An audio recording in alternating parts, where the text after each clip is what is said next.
Bonjour à tous, aujourd'hui on va parler d'or. Comment savoir s'il faut acheter de l'or plutôt que de l'argent? Comment savoir si c'est le moment de vendre de l'or ou de l'argent? Aujourd'hui je vous explique ma stratégie basée sur le ratio entre le cours de l'or et le cours de l'argent. Et à la fin de cette vidéo, je vous donnerai mes objectifs personnels pour cette année 2021.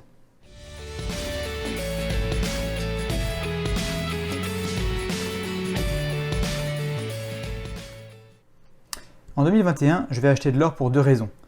D'abord, je possède nettement plus d'argent métal que d'or, et j'aimerais bien rééquilibrer un petit peu tout ça.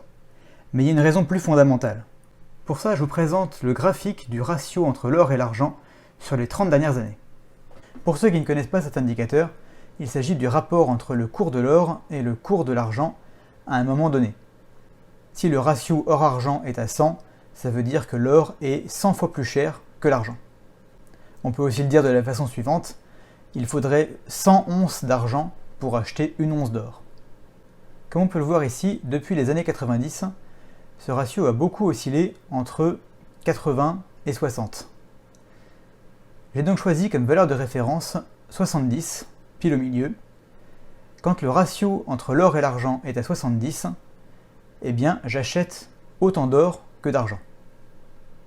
Si le ratio commence à monter, ça veut dire que l'or devient plus cher. Donc j'achète un petit peu moins d'or, mais j'en achète toujours un petit peu. Si le ratio dépasse 80, j'arrête d'acheter de l'or, je n'achète plus que de l'argent. Si le ratio continue à monter et dépasse 90, alors, même si j'en ai pas beaucoup, je vais commencer à vendre un petit peu d'or pour acheter encore plus d'argent. Ça m'embête un petit peu parce que j'ai déjà pas assez d'or par rapport à mon volume d'argent, mais je me vois tout à fait me séparer d'une once d'or si on me donne en échange 90 onces d'argent. A l'inverse, si le ratio descend en dessous de 70, ça veut dire que l'or devient meilleur marché, il est moins cher. Donc je vais acheter un petit peu plus d'or que d'argent. Si le ratio descend en dessous de 60, je n'achèterai plus que de l'or. Et si jamais, on ne sait jamais, on venait à descendre en dessous de 50, je commencerai à vendre de l'argent pour acheter de l'or. Là, pour le coup, ça ne me poserait absolument aucun problème parce que j'en ai beaucoup en stock. J'échangerai tout à fait 50 onces d'argent pour acquérir une once d'or. À l'heure actuelle, le ratio est très proche de 70. On est donc à l'équilibre pour moi et ma prochaine commande sera constituée pour moitié d'or et d'argent. Alors bien sûr, ça reste seulement un indicateur.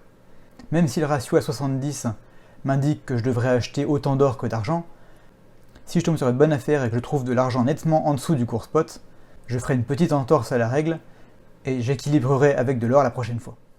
Et maintenant, quels sont mes objectifs pour 2021 ? J'aimerais beaucoup avoir une série complète, once, demi-once, quart d'once et dixième d'once.